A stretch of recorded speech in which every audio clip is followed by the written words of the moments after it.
begin by thanking you for having me, first of all. It's a pleasure to be here. Thank you to Reverend Daniel, Reverend Beth, and of course, Reverend TJ, our amazing music team, amazing tech folks. And always, as always, thank you to my ancestors.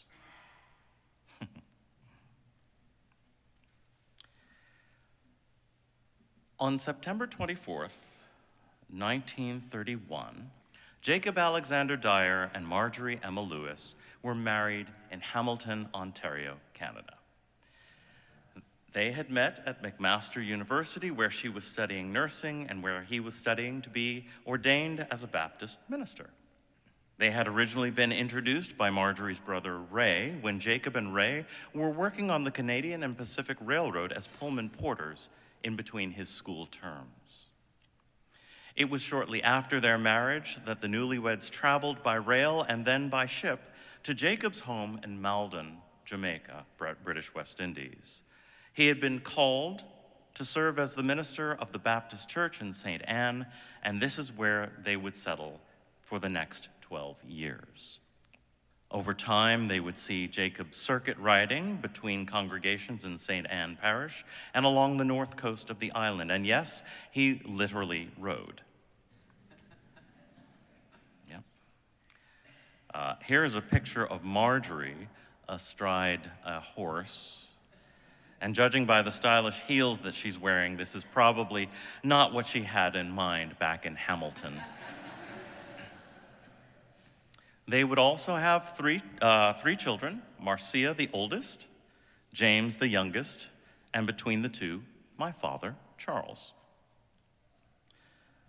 Now, when people ask me why immigration and immigrants mean so much to me, this is why. It is quite literally what I come from and who I am. In addition to being a minister, my grandfather was a deeply political person. He was a strong public advocate for Jamaican independence and was also affiliated as a socialist. As you can imagine, when he served as a chaplain in the Pacific Theater of World War II, that didn't go down so well. As a result, I also have an FBI file of him sitting in my living room, detailing all of their surveillance of him and various unfounded assumptions and accusations leveled at him. Ultimately, he never tried to take over the country or the government, and instead successfully served churches in South Carolina and then New York City until his retirement with my grandmother in 1970.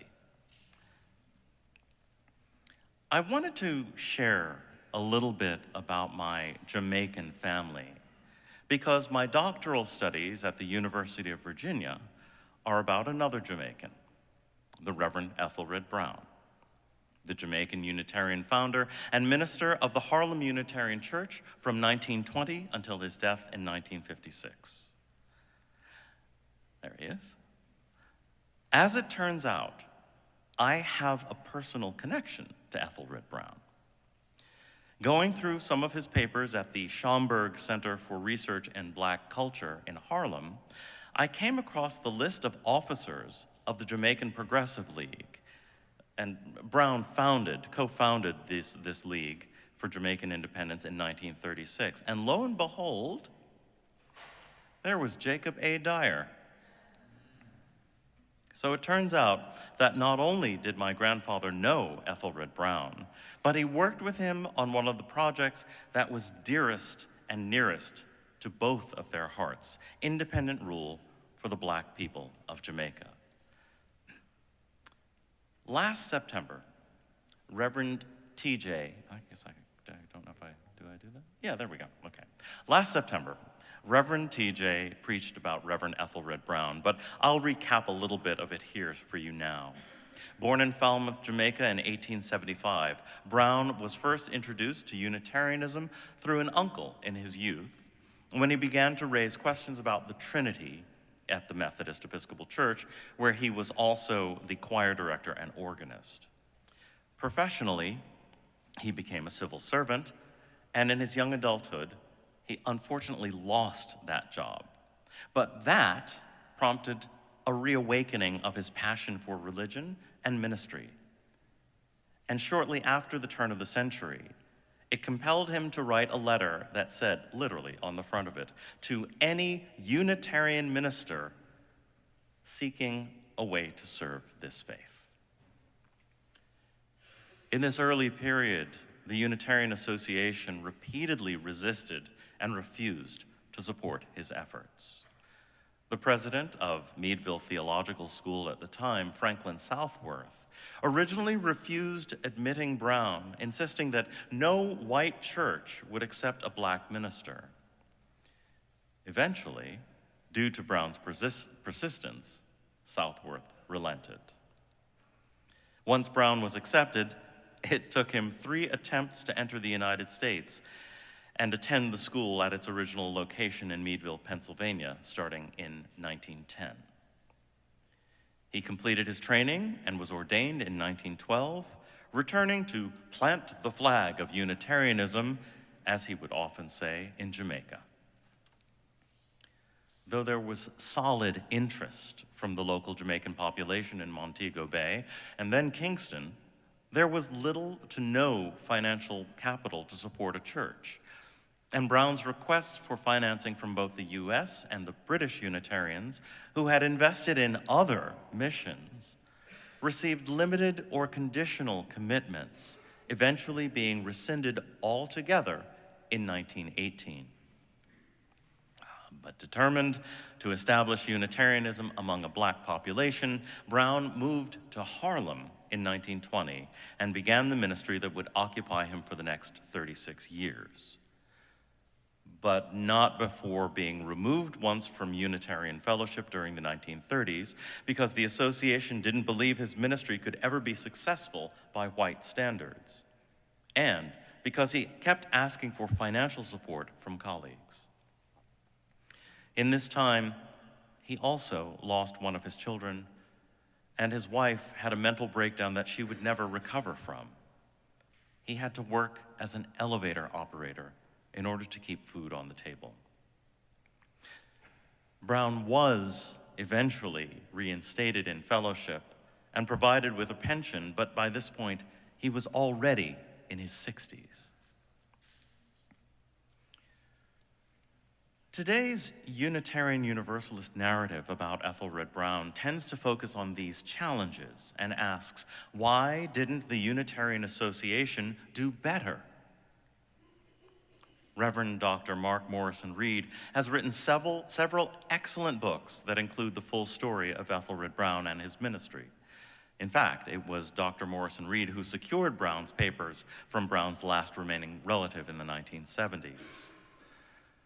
Morrison Reed, as a historian, is critical, and rightly so, of the ways in which Unitarianism and Unitarian Universalism have failed black people in leadership and in the pews, and he points to Brown as an early example. My dissertation, while inspired by Dr. Morrison Reed and inspired by the other major work on Ethelred Brown by Reverend Dr. Juan Floyd Thomas at Vanderbilt University, is focused less on biography and history and more on the philosophy within Brown's sermons. I'm eager to share Brown's thinking and what he had to say about the experience of blackness as a Unitarian and as an immigrant during the Harlem Renaissance. What I hear in Brown's word is not pathetic or pitiable. He did not regard himself as put upon or helpless or feeble. Quite the opposite. He regarded himself as a noble advocate for Unitarianism, and he considered his efforts as one part of an influential group of Caribbean leaders who were exceptionally literate and well-informed. They were clear about 2 things: their personal capabilities to lead and the ability of people of African descent, wherever they are in the world, to chart their own course. Among the founding members of Brown's church were Richard B. Moore from Barbados, W.A. Domingo from Jamaica, women's advocate Grace Campbell, born in the U.S. to Jamaican parents. Among Brown's close colleagues were activist Hubert Harrison, also a Jamaican, the Jamaican poet Claude McKay, Puerto Rican born Arturo Schomburg, for whom the library is named, as well as US-born civil rights activists A. Philip Randolph, both Reverends Adam Clayton Powell, Jr. and Sr. of the prestigious Abyssinian Baptist Church, and occasionally W.E.B. Du Bois. Quite notably, they were all in close relationship with Pan-African movement firebrand Marcus Garvey, who Brown, Harrison, and Domingo all knew in Jamaica. In addition to their work being central to the early movement for Jamaican independence, these figures expanded on and continued the efforts of Ida B. Wells' public resistance to lynching in the US, and they supported Black uplift globally. Brown was a central figure in this network that published magazines, poetry, books, papers, and pamphlets, organized community groups and initiatives, and spoke on street corners and on the radio and in public halls. Reverend Ethelred Brown was the voice of liberal religion and faith in the midst of this crucial moment in Black history. One wonders, what motivated these leaders? As mentioned, many of them first coalesced through Marcus Garvey's work in the Pan-African movement. Ultimately, however, they rejected Garvey's counterproductive political positions and questionable business practices, and they would establish and become visible through other centers of influence. This included organizations like the African Blood Brotherhood, the National Urban League, and magazines like The Messenger, The Crusader, and the Amsterdam News and the NAACP's The Crisis, which are still in print today. They mobilized unions and resistance to anti-Black violence in the wake of what James Weldon Johnson called the Red Summer of 1919, and of course, ultimately, they helped pave the way for Jamaican independence. Brown's work and how he attempted to apply Unitarianism are a direct response to all of this. His sermons are philosophically rich. They are as inspirational and as well-researched as any of his white Harvard-educated contemporaries. Brown's sermons have the added weight of directly responding to the needs of people of African descent in ways that his Unitarian colleagues either misunderstood or completely ignored. Ethelred Brown and his fellow Caribbean activists worked to improve the experience of being a person of African descent everywhere, not just in the US or the islands. Being embodied as the other in the United States, while also bringing with them the experience of racial majority in their homelands, was, I believe, the motivation to make real change in the world. They experimented with socialism and communism, atheism, humanism, progressivism, Marxism, and capitalism, and a host of other ways to find their way out of no way. Brown preached about all of these things to his community. This moment in history required creativity and leadership, and there was no option to turn away. We call this community of practice that surrounded Ethelred Brown Caribbean radicals, but really, they were only radical in the eyes of white nationalist racism. Truly, the most radical thing they did in the face of politics and cultures that were dominated by white racial resistance was to publicly and unapologetically declare themselves as full human beings. What I hear in Ethelred Brown's expression of Unitarianism is much more than the failure of white leaders. For me, Brown is in the driver's seat. I read Ethelred Brown for what his experience allowed him to describe as a saving Unitarianism. A saving Unitarianism from a black immigrant perspective. Not for what Unitarianism missed by ignoring him.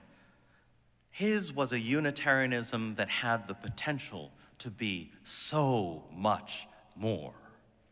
Proclaim the blessed message of our Unitarian faith, an oasis of liberation in a desert of conservatism and reaction, a light to dispel the darkness of superstition and fanaticism, the very power of God himself, invincible.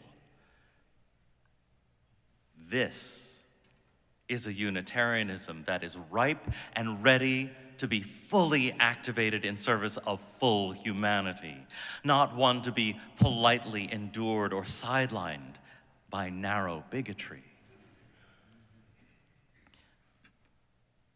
Though I was born in New York City, I was raised to think of myself as being not only a U.S. citizen, but also being very much Jamaican and Canadian.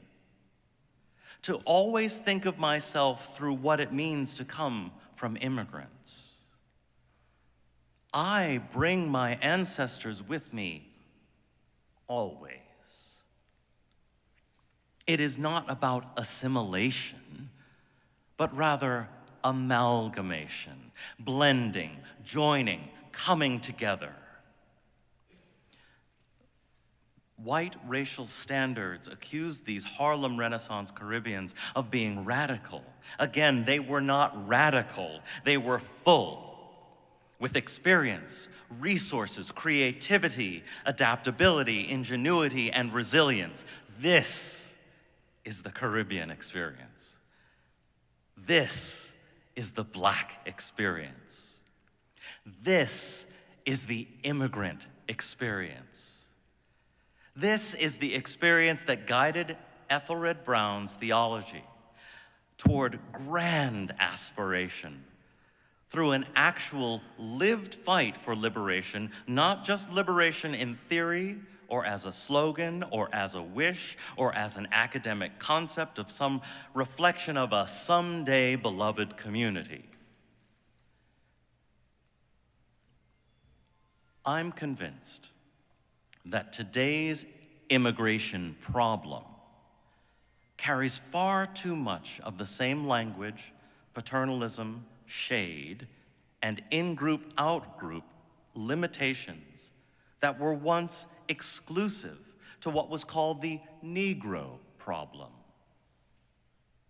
That was in the early 20th century, including during the Harlem Renaissance. The problem isn't immigration or immigrants. The problem is in the hearts and minds of those who don't think of themselves as immigrants. Many who use the word immigrant as a weapon are much more immigrant than the vast majority of the people who are being targeted under the current US policies, especially when you consider that many of these immigrants come from indigenous backgrounds. Thank you very much. Most of us would do well to embrace spiritual practices that make us at all times conscious of ourselves as immigrants on stolen land. Now that would be a land acknowledgement. Language, dress, skin color, food, family, all of these may be the outward signs of what many of us label as immigrant. But that is not all there is to anyone's story.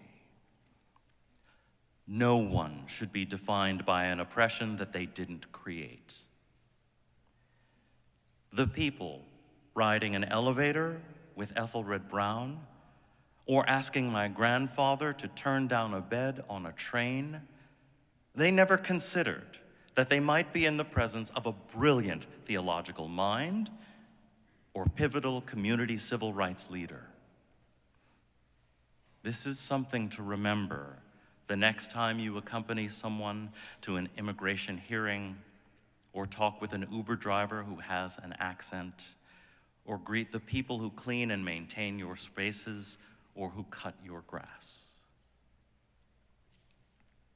The most radical thing the Caribbean immigrants to the US of the early 20th century did was to declare themselves as full human beings in the face of white racism. What I learned from my grandfather, and what we as Unitarian Universalists can learn from Reverend Ethelred Brown, is that we have an obligation to rethink our relationship with those we would call immigrants, and recognize everyone as full human beings before seeing anyone as a single issue or cause. That is what Unitarianism and Unitarian Universalism have to offer. That is beloved